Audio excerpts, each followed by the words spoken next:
to our presenters now who have traveled here to TZ to be with us. We're going to begin with the renowned Shaykh Abdallah bin Bayyah from Mauritania, who's now residing in Saudi Arabia, where he is a scholar at the King Abdul Aziz University.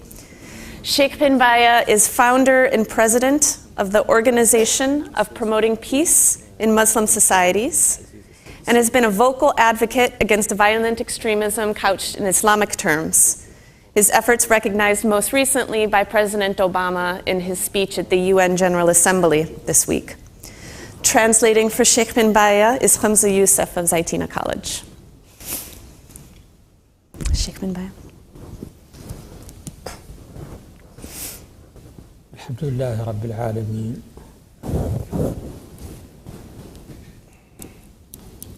اللهم صل وسلم وبارك على سيدنا محمد وعلى آله وصحبه وصل على سيدنا محمد وعلى إخوانه من النبيين والمرسلين. أيها السيدة الفاضلة، أيها الأخوات سيدات والسادة، السلام عليكم ورحمة الله وبركاته. My distinguished introducer and all of the distinguished guests, peace be upon you. أولا أشكر وزارة الخارجية الفنلندية التي قامت على هذا العمل، وأشكر مركز السلام، المعهد السلام الأمريكي الذي نظم هذه الاجتماعات على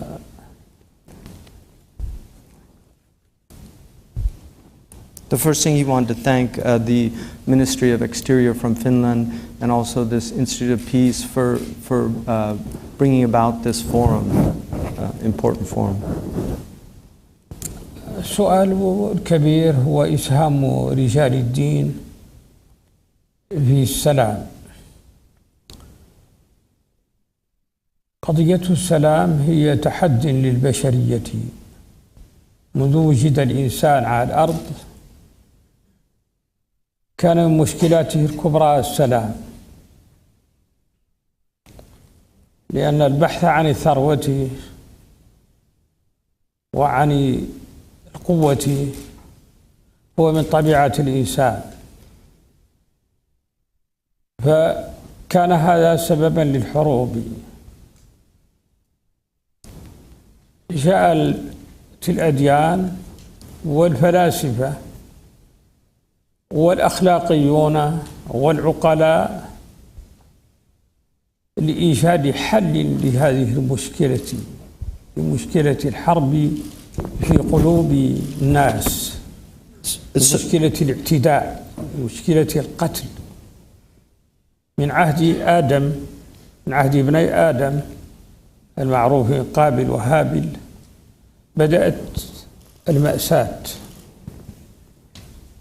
في كل زمن فيه تحديات. تفضل. نعم.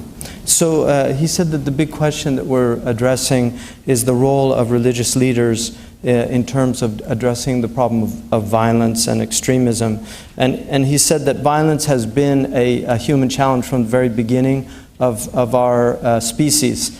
We know that human beings have a need for resources, and so sometimes that need actually confronts other people's needs, and so people clash over resources, and this ends up in this violence.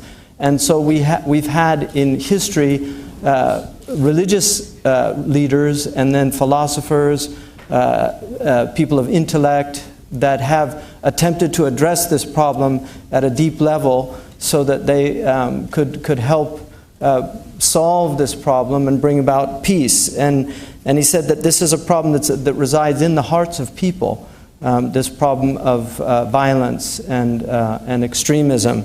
And he said in our foundational story that we have about the first people, we have the story of Cain and Abel. And this is a story of violence. And so it's at the root of the human condition. فرجال الدين هم في هذا السياق عليهم مسؤولية خاصة هي مسؤولية الطبيب الذي يعالج المجتمع المريض. يقول أحد الفلاسفة أحسبه نيتشه يقول إن الحضارة تمرض وأطباؤها هم الفلاسفة. إذن المجتمعات الآن والحضارة وبخاصة في الشرق الأوسط مريضة. ما هو رد الفعل الذي يجب أن يقوم به رجال الدين؟ هم ليسوا قادة عسكريين لينزلوا إلى الميدان لإيقاف الحروب. هم ليسوا قادة سياسيين. So he said that in this context, there's a huge responsibility that religious leadership has. It's the responsibility of a physician, really, because if you look at our civilizations, particularly now we see in the Middle East that they're not well, they're sick. And he said that a philosopher, I believe it was Nietzsche, said that civilizations become sick, and the treatment plan has to be at the hands of philosophers and yeah. He said, I think it's Nietzsche who said that. So he said that the illness has to be addressed by people of intellect.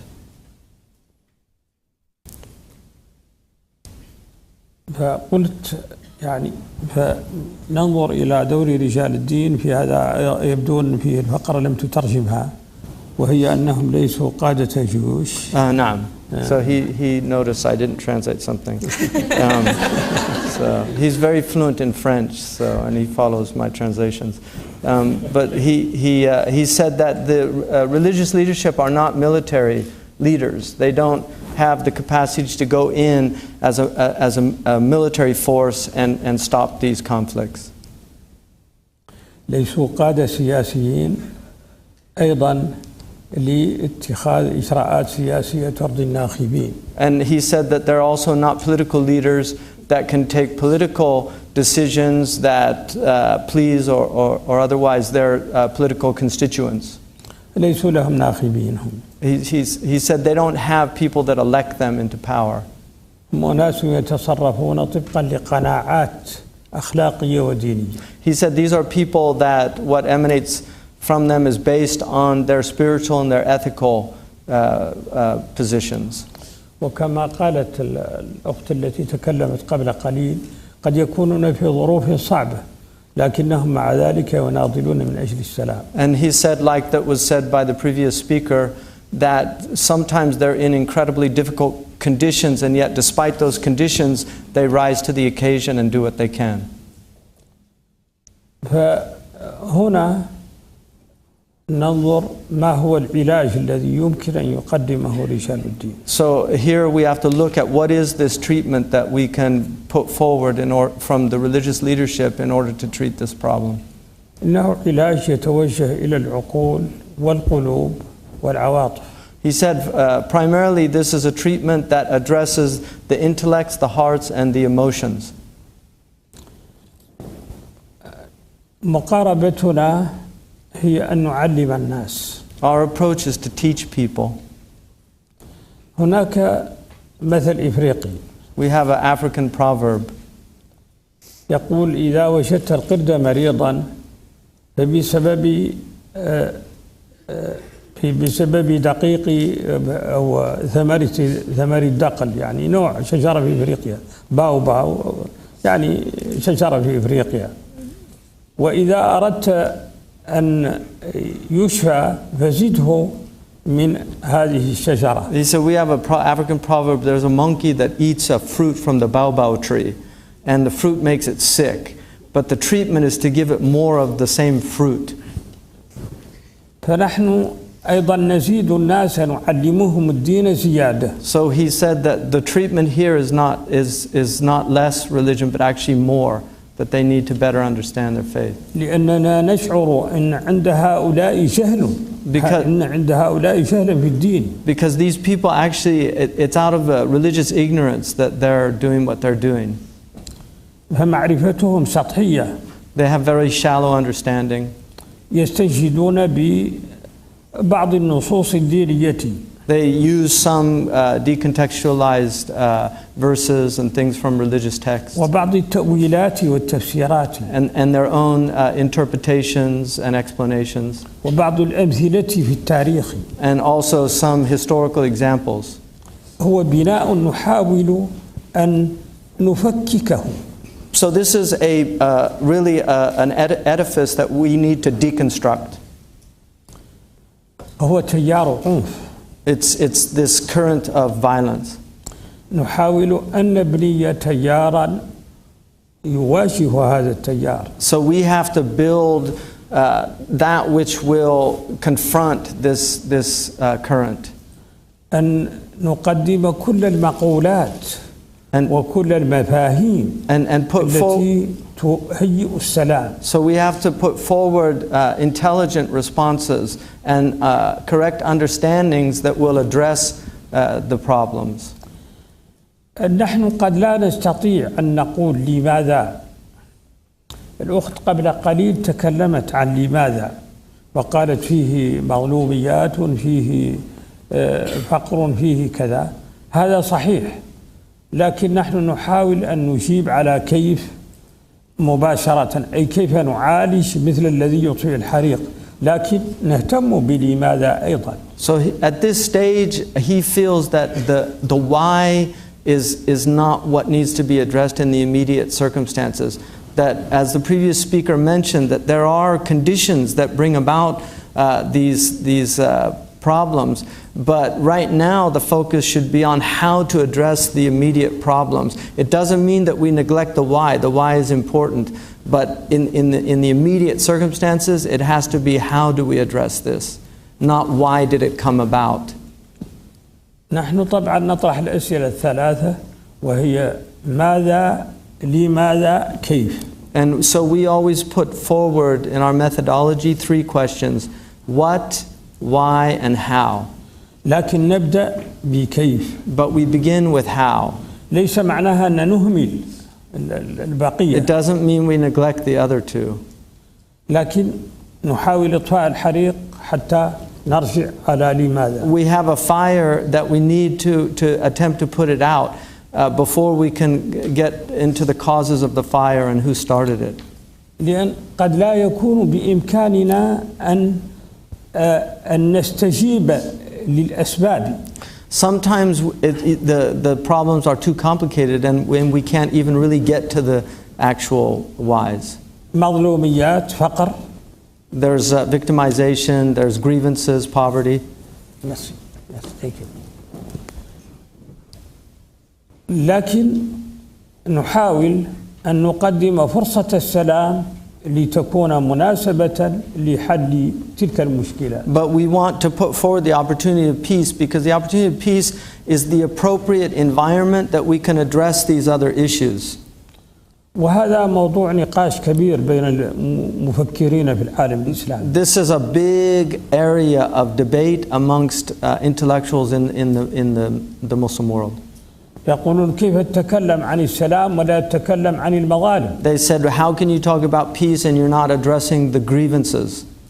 أنا أقول أن الحرب لن تؤدي إلى حل المظالم. My perspective is that war is not what is going to solve the problem of the grievances. لأن الوسائل المستعملة في الحروب الآن وسائل مبيدة للبشر. He said that now the means by which people engage in war is very different from the previous period. These are weapons of mass destruction and much more destructive. ولهذا نقول دعونا نصل إلى الأسباب إلى حل المظلوميات أن نصل إليه بوسائل أخرى. We have to address the grievances by other means. كانت كان قال إنه إذا لم تكن العدالة فلا يكون السلام في كتابه عن السلام الدائم. In Perpetual Peace, Kant talks about that without الفيلسوف كانت. the philosopher Kant talks about without justice there can be no peace, which is a very common slogan people hear. هذا صحيح ليكون سلام كامل. He said that's true. You can't have Kant or Kamil. Kant. You can't have Kantian peace. ليكون سلاما كاملا. Kamilan, sorry. Okay. You can't have complete peace. It's close, Kamil Kant. لكن أفضل أن يكون سلاما، أن يوجد هدوء حتى نحل المشاكل بعقل. But it's more important from his perspective to have peace so that we can address the problems of justice within the context of peace. أن يوجد حوار مجتمع. We need the dialogue of civilizations. حوار مجتمعي. مجتمع, a societal dialogue. نعم. يشترك فيه رجال الدين مع الشباب مع النساء مع الجميع. حوار مجتمع. This has to be the whole society has to engage in this dialogue. The men, the women, the youth, the religious leadership, political leadership. للبحث عن بدائل الحرب. So that we can really examine the alternatives to war. كما يقول أفلاطون يقول إن الحوار هو الذي يقدم البدائل المختلفة عن الحرب، وإن الحرب هي دليل على فشل الحضارة. That Plato said that the dialogue is the means by which we find alternatives to war, and that war is actually the failure of a civilization. أفلاطون. نعم. لهذا فمقاربتنا قد تكون معقدة، قد تكون طويلة الأمد، لكن إذا وصلنا إلى إقناع الكثير من الناس بهذه المقاربة يمكن أن نهيئ أرضية للسلام. So our approach might appear to be complex. It also might appear to be a long-term approach, but if enough people are convinced of this approach, then we can work towards engendering peace. نحن نعتقد أن الديانات ودين الإسلام الذي يتكلم باسمه فيها أساس كبير للسلام. He said, I believe that all of our religions, but in particular the religion that I speak on behalf of, Islam, has within it mechanisms for promoting peace. ولكن هنا أريد أن أنبه على شيء. But I want to draw attention to a point. هو أن السلام أن الأديان كالطاقة. Religion is like a power. Energy, power. طاقة. Energy. ليس power، يعني ليس قوة وإنما أليس كذلك؟ نعم صحيح. أن السلام أن الأديان كالطاقة. It's energy. هذه الطاقة يمكن أن تصنع بها المياه والحدائق الخضراء وكل شيء، أن تصنع بها الازدهار. So you can use that energy to facilitate the water and bring about life and bring about agriculture and greenery. كما يمكن أن تصنع بها القنابل المبيدة للبشر. But you can also use that same energy to develop weapons of mass destruction that can annihilate us. هذه حالة الأديان، يجب أن نعترف بذلك. He said this is exactly the problem with our religions.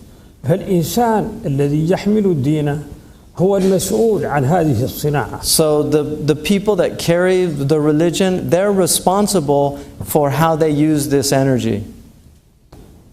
لهذا فمقاربتنا تقوم على إيضاح كل أسس السلام في الدين الإسلامي. نعم. فمقاربتنا. So our approach is to use all of these means within our religious tradition to promote peace. وتفنيد كل الآراء التي يتذرع بها الآخرون لتقديم وسائل الحرب. And also to reveal the sophistical nature of these arguments that people are using for the opposite approach. بما فيها تلك الذرائع التي قد تكون مفتراه ليست موجودة. Sometimes they use means that are actually just completely fabricated, that have no real basis or source. أضرب لهم مثلا عقدنا مؤتمرا قبل 5 سنوات. Just to give you an example, we had a conference 5 years ago. حول فتوى لأحد العلماء في القرن السابع الهجري أي قبل 7 قرون. We have a fatwa from somebody who's from the 8th century. هذا العالم اسمه الشيخ ابن تيمية. His name was Ibn Taymiyyah. هذه الفتوى اعتمد عليها مجموعة الجهاد في مصر في عبد السلام فرج في كتاب له ليقولوا إنه يجوز قتل كل المصريين يعني باعتبار الدار دار حرب. So this fatwa was used by, there was a ideologue in Egypt, Abdul Salam Faraj, who actually used this fatwa as a foundation for a small book that he wrote, arguing that Muslims and Muslim rulers in Egypt could be killed because they weren't following the Sharia. وقتلوا السادات على أساسها. And Sadat was assassinated based on this fatwa. هذه الفتوى هي فتوى محرفة منذ 100 سنة. And this fatwa was actually, the fatwa had a misprint in it because of a printing of over 100 years ago. There was actually a misprint in the fatwa that came out. And this fatwa was also quoted by Al-Qaeda in their declarations over 150 times. منذ 100 سنة حرفت الفتوى في طبعتين، طبعة القاهرة وطبعة الرياض. So there were 2 editions, one in Riyadh and one in Cairo, and both editions had this mistake. أنا قلت ابن تيمية لم يقل هذا. So when I heard the fatwa when we were addressing the issue in Mardin in Turkey, which is where the people who asked him for the fatwa were from, I brought together a group of scholars just to discuss the fatwa, but during that discussion I looked at it and realized that there was a problem with the fatwa and actually said there's something wrong. I don't think Ibn Taymiyyah said this. وأخذنا النسخة القلمية المخطوطة التي توجد في الظاهرية في دمشق. So when we got back to Jeddah, we actually asked somebody from Syria in Damascus, and there's a mektaba, a library there that's known to have some of the oldest manuscripts. We got one of the oldest manuscripts. المنسك الوحيد. And it was the only one. وجدنا ما قلته صحيح. And we found that what I had pointed out on the misprint was actually accurate. That in the original handwritten manuscript, it had a completely different word. فاتفق العلماء جميعا على أن هذه الفتوى كانت محرفة. So we showed, and then everybody agreed, even though they didn't agree at the time, I'm adding that, but everybody agreed later that the fatwa was indeed misquoted. It was a misprint because the actual word, it said yuqatal, which means, that the ruler could be killed or fought or you attempt to kill him, whereas the actual word was yu'amal, that he should be treated appropriately, which is a completely different understanding. هذا مثال صغير. He said this is a small example. المهم أن نكون مجموعة كبيرة جيشا من العلماء. جيشا ليس محاربا. نحن الحرب التي نقولها هي حرب سلاح. He said we really need to have an army of scholars, and I'm not saying an army, I'm using that metaphorically. We need an army of scholars that can address these issues. لبث هذه الأفكار. In order to disseminate these ideas. نحتاج إلى فضاءات. We need spaces لنبث في هذا الفكر. Where these ideas can be disseminated. العلماء يحتاجون إلى حماية. The scholars, they need also security protection because they're being assassinated. علماء في نيجيريا، في الصومال، في سوريا اعتدي عليهم. Libya, that's Libya. في ليبيا نعم. So in these places like Somalia, Nigeria, Libya, Syria, many places, Yemen, that the scholars that are speaking out now against these positions, they're actually putting their lives into jeopardy, including the Shaykh. يجب أن يوجد تعاون بين العلماء وبين السلطات العاقلة. So there has to be some type of cooperation between the scholars and between the peoples in authority, the intelligent people in authority to do that. ليس معنى ذلك أن العلماء سيقولون ما تقوله الحكومات. And that can't mean that the scholars just say what is pleasing to the governments. ولكن هناك قدر مشترك. But there has to be some agreed upon area where they can work together. هو السلام. And that's peace. هذا الذي نسعى إليه. This is what we're engaged in endeavoring to do. وقد التقينا بعلماء من نيجيريا. We met with scholars from Nigeria. عقدنا اجتماع يومين حول هذا الوضع. We had التقينا بعلماء من الصومال قبل ذلك. We had a gathering for 2 days, and then we also had a forum with the scholars from Somalia. التقينا بعلماء من كل أنحاء العالم في مؤتمرنا الأخير. And then in the recent forum, we brought together 250 scholars from all over the world to address ووافقوا على بيان السلام. the issue of peace, and they agreed upon the declaration that we put forward, and that declaration is online. ليست عندنا قنوات إعلامية. We don't have the media channels. ليست عندنا إمكانات الانتشار في العالم. We don't have the capability to spread these things around the world. لكن مع ذلك سنحاول. But despite all of that, we'll continue to do what we can. وشكرا.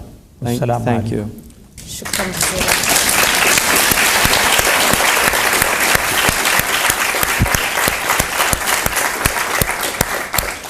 شكرا جزيلا for your insights and for your courage, Shaykh bin Bayyah. نشكركم على هذه النقاط وكذلك لشجاعتك. And I hope our friends at Google and Facebook and YouTube are all listening to that last part in particular about the need to work with technologists to spread this message far. في جوجل ويوتيوب وهذه الأماكن يعني يستمعون لهذا الكلام. Our next speaker, Pastor Esther Ibanga, unfortunately couldn't be here with us today because of some travel difficulties. But we didn't want to lose her voice and her insights in our discussion, given her remarkable and courageous work she's doing on the ground in Nigeria as president of Women Without Walls Initiative in Jos, Nigeria, which is a place in Nigeria which has witnessed quite a bit of violence between militant Christian and Muslim extremist groups. So she kindly shot a video presentation for us to air today. I'd like to ask my friends in back to please screen it. Hello there, I'm Pastor Esther Ibanga, and I pastor Just Christian Missions International here in Nigeria, and it's a privilege to be part of this conversation. I'm sure it's been a great meeting. It's a pity I'm missing it, but well, we hope next time it works out. The nature of extremism in my own context that I understand, having worked as a religious leader in my own community and in my own state and country, is that you have someone who believes his opinion is superior to any other, you know, and as such you are naturally would be intolerant to any other opinion that's not, you know, similar to your own opinion. And the nature of such extreme either opinion or ideologies or whatever it is, you know, that makes people be extremely passionate about what they believe in and how things must be done. The nature of such stand is that it always looks for ways of expression. Now, I'm not saying that it all the time leads to terrorism, but the fact that, you know, you have such extremist views on a particular issue, naturally it's like a bottled up, you know, pent up, you know, a bottle of Coke under the sun, and the moment that cork is lifted up, it just bursts out. So there's very little that triggers such, you know, opinions. And most of these extremist views can be destructive. They are exclusive in nature, and they claim to have superior knowledge. They're standing on something else that no one else knows, and their opinion is better than anybody's, and of course that naturally will lead them to absolute intolerance of any other opinion that contradicts their opinion.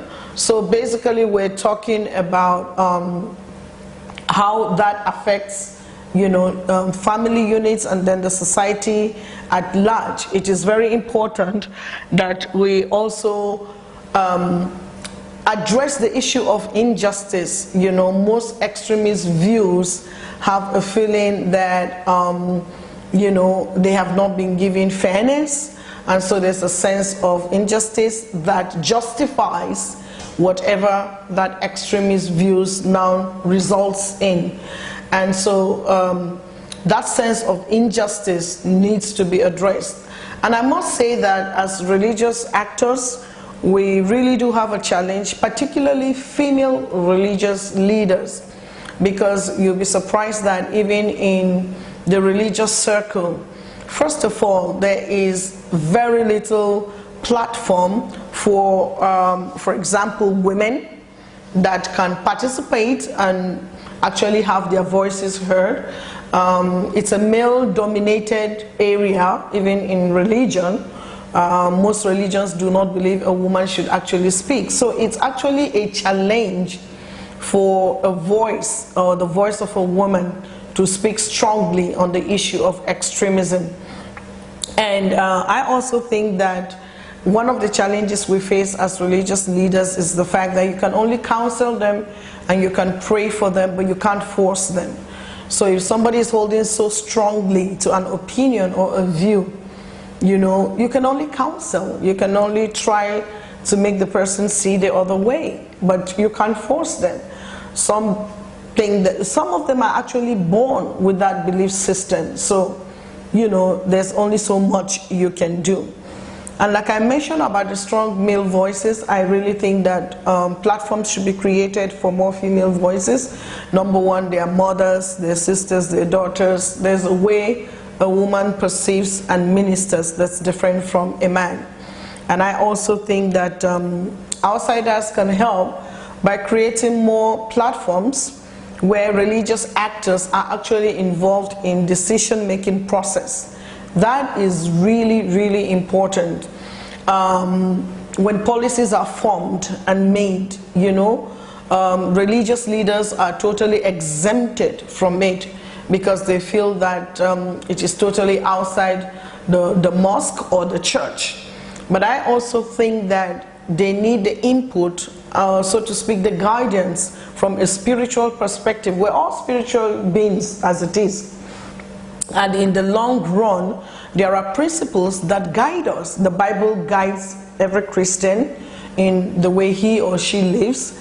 And I think that even on a government level, when policies are being made, religious actors should actually be included, you know, to offer, you know, guidance as to how some of these laws, because if you look at the Bible, most of the laws in our Constitution is even taken from there. And everybody believes thou shalt not kill, thou shalt not steal, thou shalt not steal, and so on and so forth. So where there is a common ground, I think that that should be utilized. And I also think that in the place of you know, resolving conflicts and talking about reconciliation and things like that, it's very important to involve religious actors. You may not always have that influence outside of the church or the mosque, but to the level of influence that you have within the church and the mosque, it should be adequately utilized. How outsiders can help religious actors? Well, they can support them, you know, and in the place of training, and in both religions, I think, and also being exposed to different platforms to enable them and equip them and empower religious actors to make use of the influence they have over followers, positively, more positively. And I think that also religious actors should also be examined, you know, on their own to make sure that they don't hold extremist views, you know, because, you know, you give out what you have, you know, and if you're already an extremist yourself as a religious leader, then you're not likely to, you know, encourage tolerance and acceptance of the differences from other people. So I think that the government can help, the society can help, and in recognizing the role of religious leaders in actually influencing the lives of their followers positively. And I think that that should not be taken lightly at all. Well, these are just my views, and I hope that you know, you have a great meeting. I look forward to hearing the rest of this conference, and have a great time. Thank you very much. Bye-bye.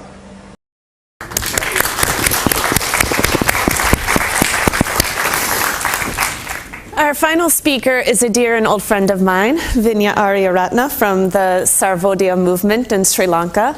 Sarvodaya is a Buddhist faith-based organization that's guided by Gandhian principles of nonviolence, promotes poverty eradication and peace across ethnic and religious divisions. And Sarvodaya has sought to empower religious actors to serve as agents of peace and coexistence in the country, particularly in the midst of multiple forms of violence. Dr. Vinya is a doctor by training, but a peace activist at heart and by practice. So Vinya.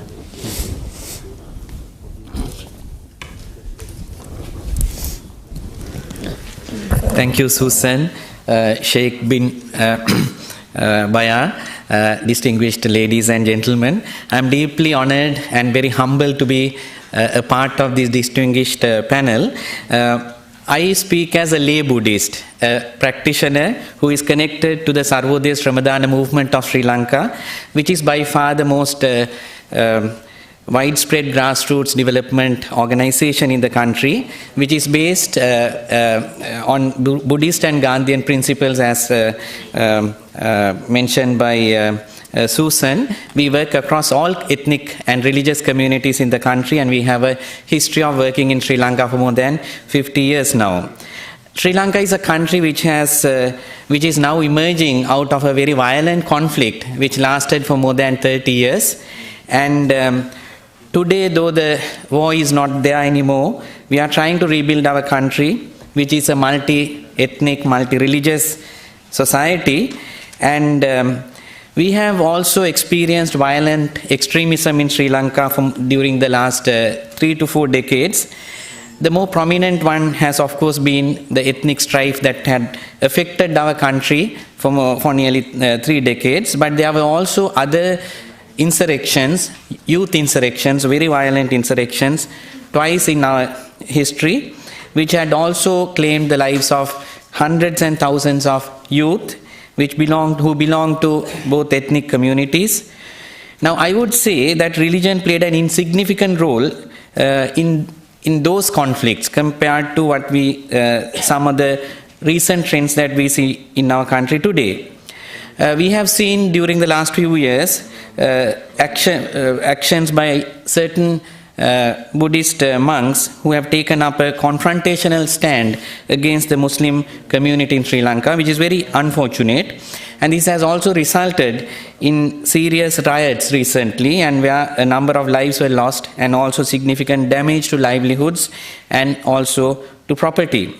It's not my intention to go into a deep analysis of the causes, effects, and possible solutions to the varied forms of violent extremism that we see, or the trends of violent extremism that we see in our country, but to reflect on how ordinary people read this situation and what we are trying to do to promote peace and harmony in our part of the world. I also draw from the experiences that were shared during our deliberations from yesterday with my colleagues who also come from some countries which face similar challenges. Now, ethnic and religious identity really form an integral part of our society, particularly in Asia. Religion has played a very important role in building not only the culture but also social and economic systems. Now, whilst I would call them, those religious ethnic determinants or drivers, as internal, our deeper consciousness is shaped by our history, the way history is narrated in our textbooks, as we were taught when we were children, and also how today the mass media portray religious and ethnic identity. So in a very highly charged context that we had to operate today compared to maybe 20-30 years ago. This poses a great challenge to multi-ethnic, multi-religious and multicultural societies such as ours in a very increasingly globalizing world. So when it is claimed that Sri Lanka is a Buddhist country, predominantly Buddhist country, but which has all ethnic and religious communities living, and which is now seeing these alarming trends of increased organized violence against certain ethnic groups. But by and large, Sri Lanka has been a model of religious harmony. And if you visit Sri Lanka even today, what you see, what you witness is more of religious coexistence and harmony than animosity. Now, use of ethnic and religious identity to mobilize one's own community against another community has been, in my view, used as a political tool. This has also been emphasized during our discussions from many participants based on their country's experience that religion has been captured or taken over. It has been framed. So it's not really religion which is driving youth and certain groups into extremism, but larger political interests. So this is an important factor we have to consider.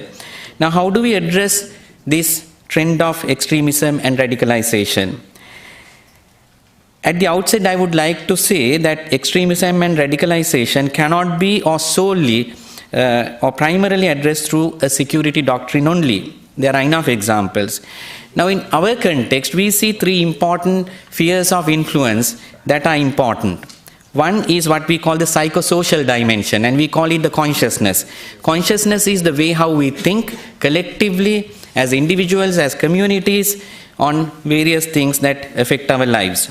Our identities are formed through this consciousness and this collective psychology, and what we have accumulated over the years as part of our culture and values. And it is at this level that the religion and religious actors play a very important role, or has the most influence. Then secondly, it has to do with physical needs, or what we call economics. In a situation where young people do not see a future for themselves or for their families, and there is fertile ground for external forces to exploit. If people's basic needs are not satisfied, and if there is unequal distribution of wealth, income, and resources, then naturally that's a breeding ground for extremism. This results in a sense of hopelessness, and which, combined with the above-mentioned psychosocial factors, lead to great vulnerability for young people to be attracted to violent extremist ideologies and organizations. Those are not the only two factors. Then thirdly, we have governance or power. We all know that politics is an important driver. When people feel disempowered, disenfranchised sometimes, they cannot take part in the decision-making processes that affect their lives, that lead to deeper frustrations and enhance their vulnerability further. In today's globalized world, local violence is not just driven by local factors. Global policies, as well as interpretations of ethno-religious identities, may even provide legitimacy to some acts of extreme violence, as we see in our part of the world today. We therefore believe that any action to prevent or combat violent extremism should be an integrated, holistic, and multi-level approach that addresses psychosocial, economic, and political determinants. Now, coming back to our own experience in Sri Lanka, we have been constantly and in a systematic way have attempted to address these issues for several decades, even at time when we were facing a very bloody war. And we have also come up with innovative and sometimes very rapid action to address sudden eruption of violence. Therefore, early warning systems, the religious leaders as well as those secular organizations which can identify these trends of violence early and can act, it will make a huge impact in combating or preventing violence. Now, at the level of consciousness, our work primarily involves facilitating greater understanding of one's own religion.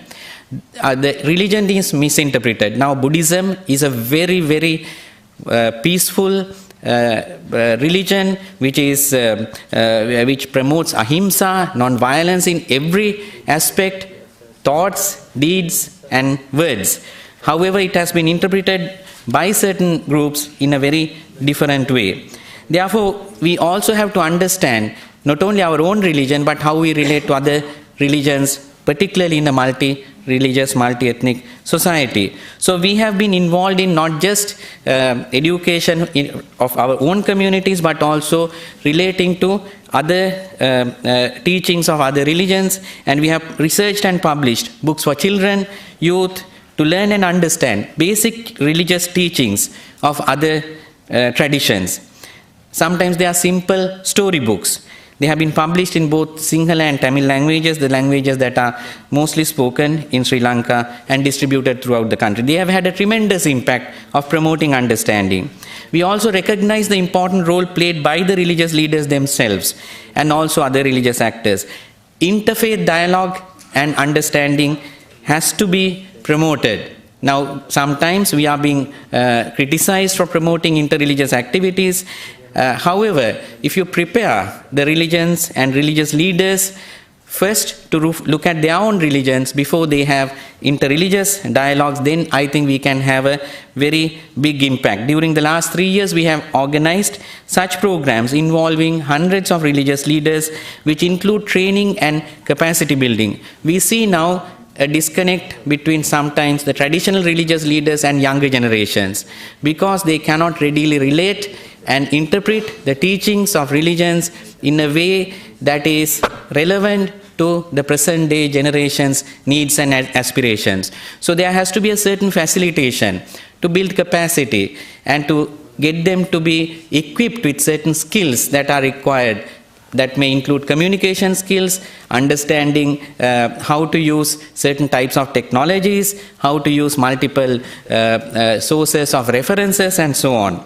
So, interreligious committees and councils consisting of Buddhist, Hindu, Muslim, Christian clergy were formed, and during the recent riots, we have seen that these groups acting together, somehow stopping the spread of violence to other areas, particularly serving as even like firewalls, and it has been so effective. And we think that we can really, on one hand, have primary prevention, that is prevention of extremism emerging in the first place, and at other times trying to detect such trends early and taking early action.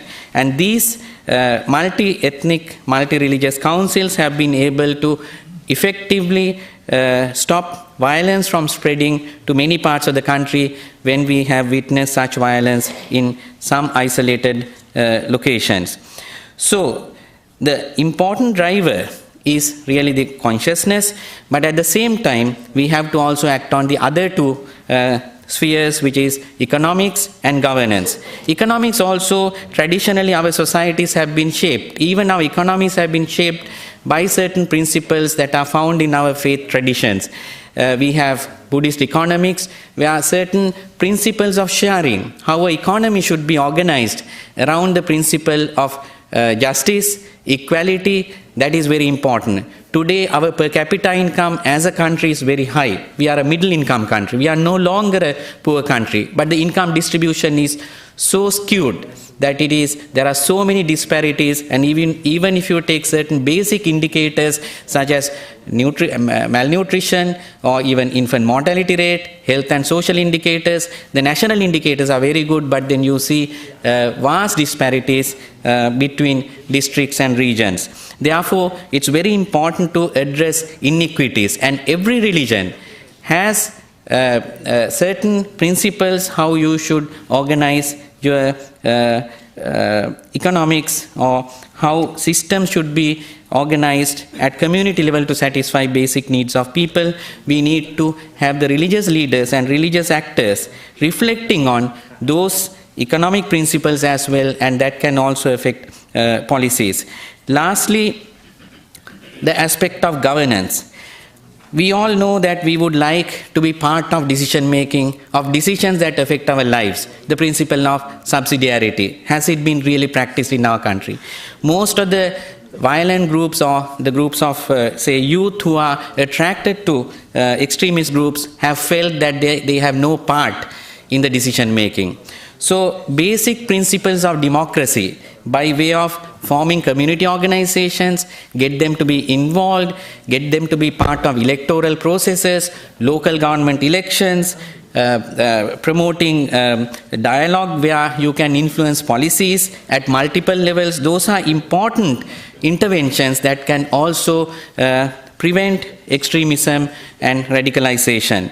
Now, what can religious leaders do in that context? Now, we have formed these smaller groups or committees which are really looking at social issues at a local level, which brings together religious leaders and also representatives of organizations which have a spiritual basis, and that has been very effective. Those have been very effective in expanding the democratic space for various interventions. So finally, what I would like to say is that religion has been used as a tool for division, whereas all religions do not preach division or hatred or violence. Particularly in our society where civilizations have been built on faith-based traditions, we need to do much more. We can't take it for granted anymore. We have to come together, particularly those of us who are working from the civil society organizations with drawing inspiration from great religious traditions. We need to work together. But our local actions can succeed only if external drivers are also promoting harmony and promoting coexistence at ground level. Therefore, those policymakers who are working at international policymaking institutes should also take into consideration that we have to work together in a common framework where we support each other rather than undermining each other's work.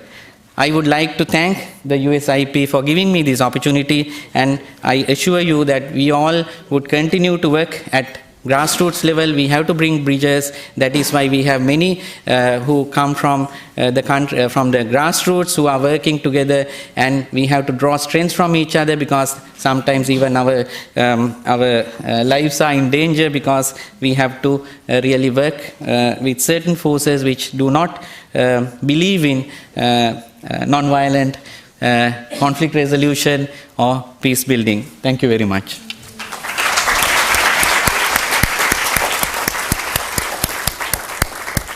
We have about 20 minutes to open it up for question and answer, and I ask that you form lines. There's 2 microphones halfway up the auditorium, so if you can form lines behind them. And while you're doing that, because Syria is so much in the news, I also invited my colleague Hind to say a couple words about the work that's being done with religious actors in Syria as well. And just to warn you guys, our group is going to have to leave. I'm going to have to end this precisely at noon, because our group is going to be going to the hill for Jummah, for Friday prayers. So bear with me if we're not able to get to all of your questions. I just want to remind you that the Syrian people on the ground today, they're expressing a great confusion in what's happening with the airstrike. So I'm urging everybody to know that we can't have airstrike without social and political solution. And as a Christian Syrian, and part of the Syrian people, we've been working so hard in interfaith activities on the ground with Muslim, Alawite, and Druze and everything. And this kind of activities, it will give a great hope for Syria and for the Syrian, that without interfering, without having a conversation and dialogue together, we can achieve this. Thank you. Thank you. What I'd like to do is collect 4 questions. If you could say your name, say your institution, and then please ask a question, and keep it short if you can, so that we can get to as many as possible. Go ahead. Hello, I'm Ali Mohammed. I'm a student at the American University. I'm an international student from Egypt. My question here is addressed to our distinguished Shaykh. We know that the role of religious leadership is mainly for educating and enlightening the general public. But they also have a role which is advising those in power. But now we have a very serious issue, which is a lot of the religious scholars stand side by those dictators and undemocratic regimes. So how can our scholars, restore their credibility and the trust of the people in their ability to make a difference and promote peace? Because we want them to discuss the very causes of the issue, which is extremism. A lot of youth nowadays, especially in the Middle East, they don't have a chance to be part of the decision-making process. Okay. Yeah. Thank you. Can we collect 2 more questions and then we'll... Please go ahead. It should be on if you just speak into it. Hello. Hi. Thank you. My name is Karen Volker, and I'm with an organization called Cure Violence. And we take a health approach to curb Southeast violence that really relies on credible messengers like yourselves, setting norms and expectations about violence. So my question to the panel is whether you think it would make a difference if instead of promoting peace and coexistence and the positive thing, it was a much clearer focused message on not doing violence, and in doing so create more space for those efforts to promote peace and coexistence to have success. Okay, thank you. Many thanks to USIP for hosting this important issue. My name is Yasser Zaidan. I'm a graduate student in the Institute of World Politics. My question is for Sheikh bin Bayyah. It has been always an important role for religious leaders in Muslim countries to reform and take deed.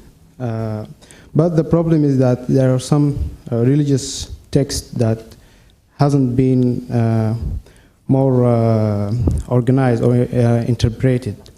Like some hadith in Sahih that has to be misprinted, as you said, the example of fatwa. Also, such example, the examples that you said about the fatwa of Shaykh ibn Taymiyyah. This is the first time I heard about it. Why it isn't published in a more wider way? Thank you very much. Thank you. Peter, why don't we do one more? Go ahead. Yes. Peter Kovac, retired Department of State diplomat and interfaith activist. I can't resist having Sheikh Hamza up there with our 2 distinguished guests, and thanks to USIP for pulling this very important discussion together, asking for a comment on the role of interfaith seminary training in this peace-building capacity. Thank you. Thank you. أنا يعني لازم أسأله We'll go back to questions and we'll answer these and then we'll go back. المدارس. The last question was about interfaith seminary education. Interfaith seminary education, the role that it plays in peace building.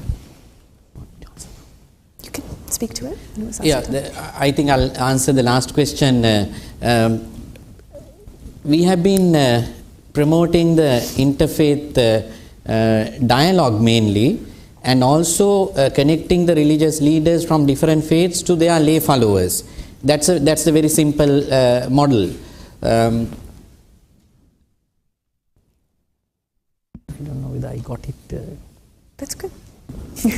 The other questions we had were on the focus on governments, the promotion of nonviolence instead of peace, and then هل نركز على عدم العنف أو نشر السلام؟ يعني فهمت؟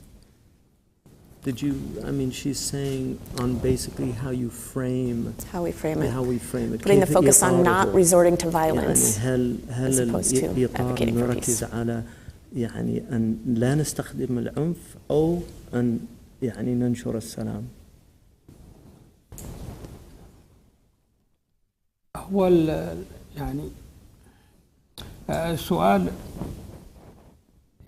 يضع مقابلة بين شيئين هما متكاملان في حقيقتهما. He said that the question is really putting two sides of the same scales, that they complete one another. فعدم العنف هو السلام. He said not using violence is also peace. طبعا هناك فيلسوف يقول إن السلام ليس انعدام الحرب وإنما السلام هو الأخوة بين البشر، هو الأخوة التي تقوم في القلوب. So there's a philosophical opinion though that peace is not simply the absence of war, but rather the fellowship of humanity, that people have in their hearts a sense of human solidarity. لكن عندما نريد أن نتكلم عن السلام لا بد أن نتكلم أيضا عن إيقاف العنف. So when we want to speak about peace, we're speaking about it also because we have to speak about ending the violence. لأن السلام يعني لن يكون سلام وفي نفس الوقت حرب. الحرب هي والسلام لا يمكن أن يكونا معا. You can't have peace and war together. They're opposites. صحيح. إذا أمكن أن نوقف أسباب الحرب وأن نزيل أسباب الحرب هذا هو الأساس، هذا أفضل شيء. The best thing is to remove the causes of war. That's obviously the ideal situation. هذا أفضل طريق. And that's the best approach. لكن إذا لم نستطع فعلى الأقل نحصل على سلام تدريجي، سلام ناقص. But if we can't do that, then at least we have to get a peace that is incomplete. In other words, it has shortcomings. ليس مثاليا. And it's not the ideal situation, and sometimes we have to do that piecemeal. وليس مثاليا. It's not the ideal situation. لكن مع ذلك نحن لا نيأس، علينا دائما أن نتحرك نحو السلام، أن ندعو إلى السلام. So we shouldn't despair. We have to move towards peace. في نفس الوقت الذي ندين فيه العنف وندين فيه الظلم. At the same time, we have to condemn violence. We have to condemn the extremism. وهذا إجابة على سؤال الأخ الذي قال يعني أن رجال الدين لا يدينون ما تقوم به الحكومات. رجال الدين يدعون إلى الحق وإلى السلام وإلى رفع المظالم. And that also addresses the question that was raised earlier by the young man about these despotic rulers, that it's a responsibility of religious leadership to speak the truth, to address grievances, to remind people in power of their responsibilities. يوجد تفاوت طبعا بين رجال الدين في فهم قضية السلام. So there's obviously levels of understanding amongst religious leadership about this problem of peace. فمنهم من يقول مثل كانت رجال الدين الإسلامي ككانت أيضا، بعضهم يقول العدالة أولا. So there's some who say justice first and no peace without justice. لكن احنا رأينا في مجتمعاتنا أن إذا قلنا العدالة المطلقة أولا مع ارتفاع سقف البطالب إذا لن يوجد سلام. But from my perspective, if we say in the current conditions no peace without justice, then given the amount of grievances that we're dealing with, let's forget about peace altogether. فلهذا يجب أن يقوم السلام في القلوب حتى نتحرك نحو العدالة. So we have to get peace established in our hearts so that we can then work towards addressing the grievances in peaceful environments. نضع السلاح. Putting aside the weapons. كما قال النبي صلى الله عليه وسلم من حمل علينا السلاح فليس منا. Our Prophet said, whoever holds up a weapon against us is not among us. Not one of us. Thank you, Shaykh. Shaykh Yusuf, do you want to speak to the interfaith seminary? The interfaith seminary. I think one of the crises in the Muslim societies I mean, I'll give you an example. Shaykh Abdallah bin Bayyah comes from a tradition that really is over 1,000 years old. And what's really fascinating about his approach is that he's not a modernist. That his approach is actually drawn from these deep sources within the tradition itself. The Ottoman example is a really interesting example because the Ottomans had a multi-faith society that was based on a man, their first ruler, Osman I, who actually had a vision of a massive sycamore tree coming out of his breast. He had a dream where he saw a massive sycamore tree coming out of his breast, and all of the religions were in the shade of that tree. And this was something that the Ottomans were very, very proud of, the fact that they protected all of these religious minorities, that within the traditional Ottoman system, the religious minorities, what was called the millet system, they had their own court systems, the Jews had their own court systems. The Ottomans built synagogues when the Jews were being persecuted in Spain, and Bernard Lewis, a great Jewish scholar from the United States, points this out in his book, that the Ottomans not only invited the Jews to migrate to the Ottoman lands, but they built synagogues for them. And that's why some of the most beautiful synagogues that you'll find in Eastern Europe were built by Ottomans, not by Jews. These sources that we have, the convivencia in Spain, where the Muslims, the Jews, and the Christians live together, people forget that during the Muslim rule in Spain, the Muslims never got to over 50%. That they ruled a country that was still a majority of Christians, and the Christian churches were preserved. That the fact that we've lost so many of these communities, this is one of the great scandals of Muslims in human history. What's happening in Syria to these Christians who have been there for 2,000 years. I mean, these are some of the oldest Christian traditions that we have, the Nestorian, the Jacobite, the Malachite traditions.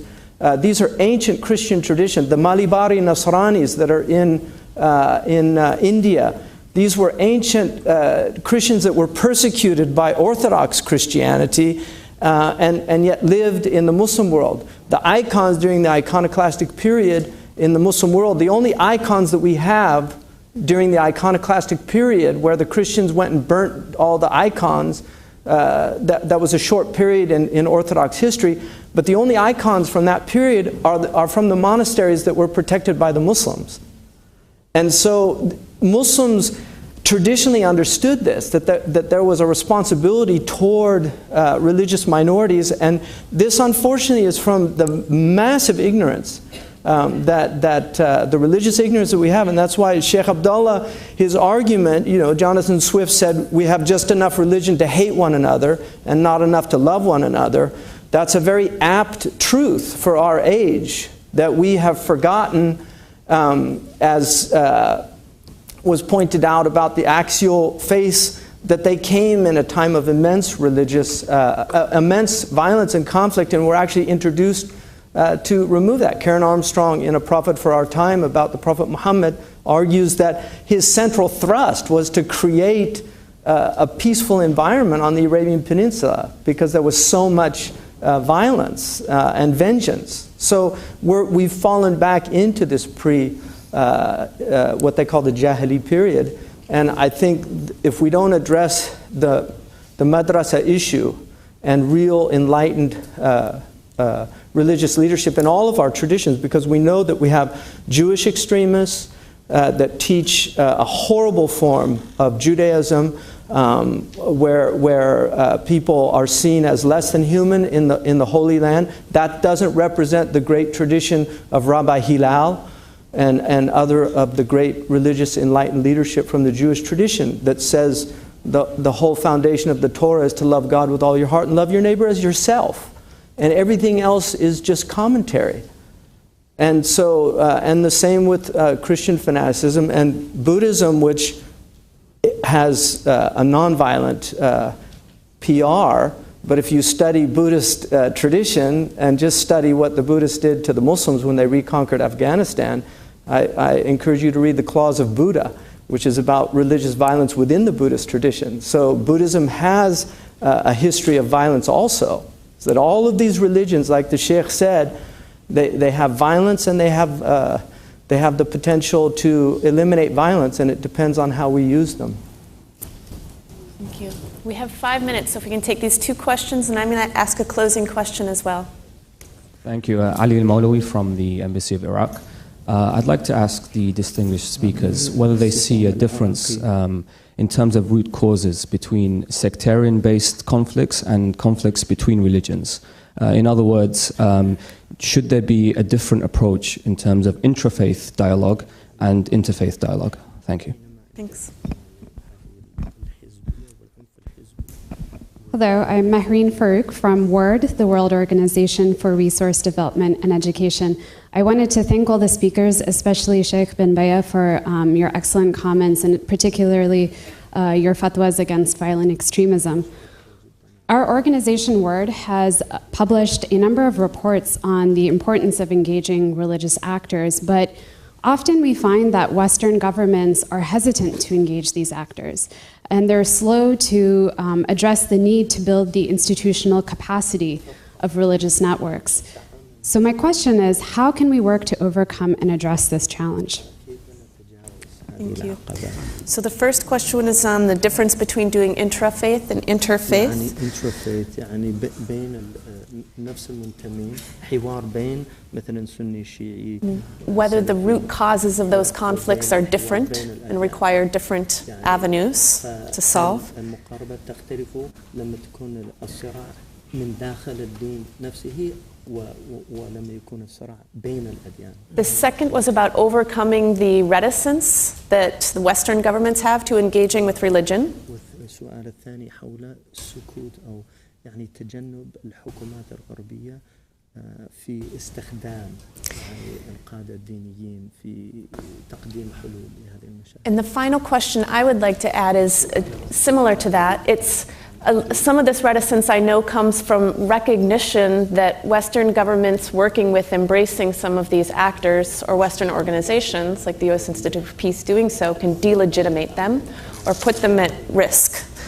So my final question too is, what can we do to help without making your life at risk or making your work more difficult to achieve?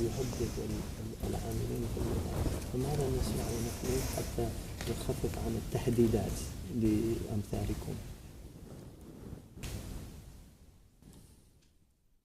بالنسبة للسؤال الأول. The first question. هو مسألة المقاربة، هل تختلف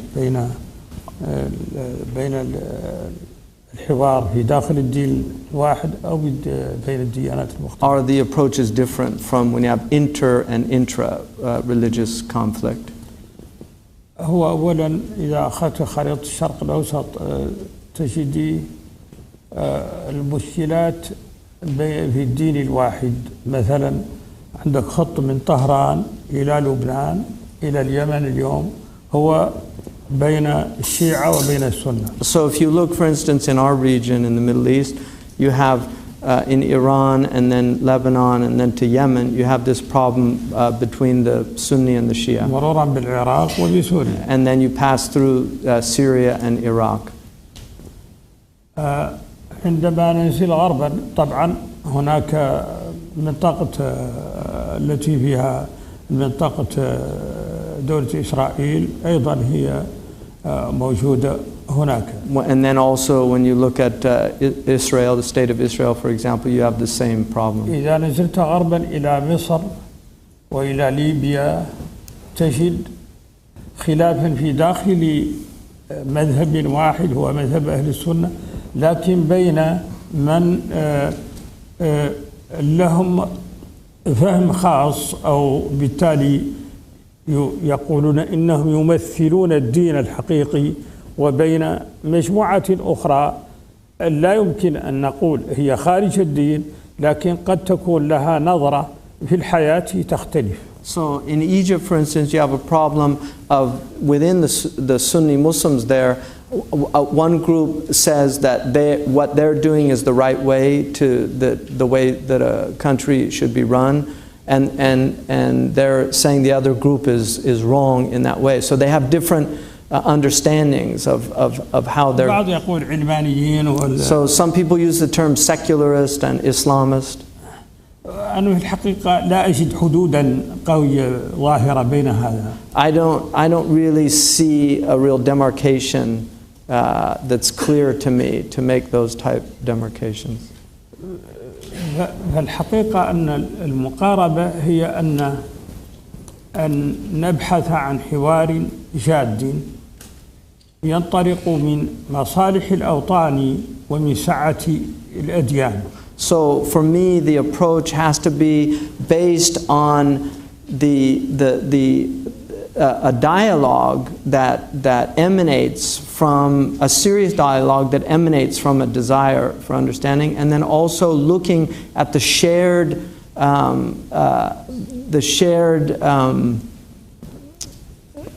interest. Thank you. Yeah, the shared interest. My brain's starting to fag here.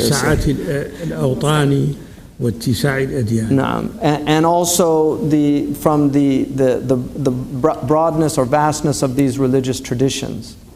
أن نقول للشيعي يمكن أن تعيش دينك وللسني يمكن أن تعيش دينك. So the Shia can live their way and the Sunni can live their way. وبالتالي الحرب بين الشيعي والسني هذه حرب لن تنتهي. المخزون البشري كبير، مخزون السني كبير، عشرات الملايين، مخزون الشيعي كبير، فهي حرب لا فائدة منها. So if we have war and if you look at the human resources in the Shia, amongst the Shia, the human resources among the Sunnis, these are endless. So if there's going to be war, it'll just be perpetual. وبالتالي هذا لا مصلحة فيه للدين ولا للأوطان. And in reality, there's no interest here, there's no benefit for either the religion or for the nation. الانتصارات المحلية هي انتصارات وقتية. So these so-called victories are temporary victories. هنا نتكلم باسم العقل والسياسة وليس باسم الدين ربما. He said now we're talking based on reason and political considerations, not really speaking from a religious perspective. فنحن نقول للجميع لا مصلحة من هذه الحروب. So we say there's no benefit in these wars. And just to add that, Shaykh Abdallah is really, for me, he's one of the unique people in Muslim religious leadership, in that he's been a minister, he's been vice president of a country, so he can see from both sides of the fence, which is unfortunately very rare, and it is an actual problem that we have amongst a lot of the religious leadership, is they really don't understand the difficulties involved in governance and the problems, especially with states that are either failing or have already failed. ليس عند أحد وعد بأنه سينتصر. So there's nobody has a guarantee that they're going to be victorious in these conditions. هذا الذي نريد، المقاربة التي نريد أن نقولها للديانات المختلفة ولأهل المنطقة، يعني من يطرد المسيحيين السوريين هذا مجرم. So this is the approach that we're taking to remind these people in the region. If you expel these Christians from your communities, you're criminals in doing so. هذا هناك قبل الإسلام. This is before Islam. من 13 قرن لما أراد أحد الخلفاء أحد الحكام 1300 years ago, المسيحيين من الجبال. There was one of the rulers, Muslim rulers, wanted to remove Christians رد عليه الإمام الأوزاعي من أكبر علماء from the mountains in Lebanon, and Imam al-Awza'i, one of the great scholars of that period, prohibited, and he said you can't do that. And so he stopped. Yeah. هذا يدل على أهمية التعاون بين رجال الدين وبين الحكام. And this indicates, this story is a clear indication of the importance of the religious leadership to be involved in these decisions that can sometimes be على الحكام أن يعرفوا أنهم لا يمكن أن يحلوا مشكلة الحروب وحدهم. So they need to understand, these rulers, that they can't solve these problems alone. في الغرب أو في الشرق. Either in the east or the west. وأنهم لا بد أن يتعاونوا مع رجال الدين. They have to engage the religious leadership. انطلاقا من العقل ومن الأخلاق. Emanating from both a rational point of view, but also a moral imperative. وهذا التعاون ممكن. And this is an engagement that's possible. It's a cooperation that can be realized. So we need the tools and the measures that can be taken. And to keep moving forward, progressing. Thank you. Vinya, do you want to say a last word? The last question, it's about the Western government's engagement with religious leaders. I think in recent years there had been a lot of positive trends. We have seen institutions like the World Bank, the United Nations engaging in a very formal way. And there are networks like Religions for Peace. I think the lesson is that we need to rely on existing institutions and their enormous experience in engaging with the religious leaders. Sometimes these institutions really try to reinvent the wheel. I think that's not required. There is a knowledge base. There are tools that have been developed. So these governments can always rely on those experienced institutions, networks which have really supported the interreligious work and also promoted conflict resolution on the ground. Then on the last question about how best can you support those groups which are working under very difficult conditions, again it depends on the context. Different countries have very different conditions. They are again listening to those actors. What are the best ways in which you can support and strengthen without jeopardizing them. How certain policies of the same government can have different effects on the ground in those countries. I think those have to be carefully analyzed, and then this continuous engagement with the actors concerned, you can really come up with the best strategy. It's not straightforward to say this is how you should engage. I think we have to work it out very intelligently, assess the risks involved, and I think there have been progress made on those lines as well. We have generic lessons that we can learn from the countries that we have been working, and we have to further develop those tools, and then I think we can find the right answer. And I would just say, too, that we had a very fruitful discussion with policymakers from the U.S. government this morning that was very frank and very open, and there was a lot of willingness expressed, not any reticence at all, except for a desire to ensure that the way in which the U.S. government and policymakers are supporting these religious actors doesn't undermine their legitimacy or their efforts or put them at risk. So, friends, there's a lot of bad news in the media, but we know that that's not the whole story. There are also these good news stories of Buddhist monks in Myanmar who are opening up their monasteries to protect Muslims, of the Muslim communities who are speaking out in protection of the Christian communities who have lived in the Middle East forever. Let's keep, forever, for 2,000 years, let's keep telling these good stories. Let's share them on Facebook. Let's put them on YouTube. Let's share them with our friends. And on the way out, to help you do so, Shaykh bin Bayyah has provided some party favors. He has a copy of the fatwa that he put out recently condemning ISIS and its violence, bringing up Islamic tenets and hadith and Quranic passages that challenge some of their notions, as well as his book, The Culture of Terrorism. So please join me in thanking very much our speakers for the work that they do and their reflections with us.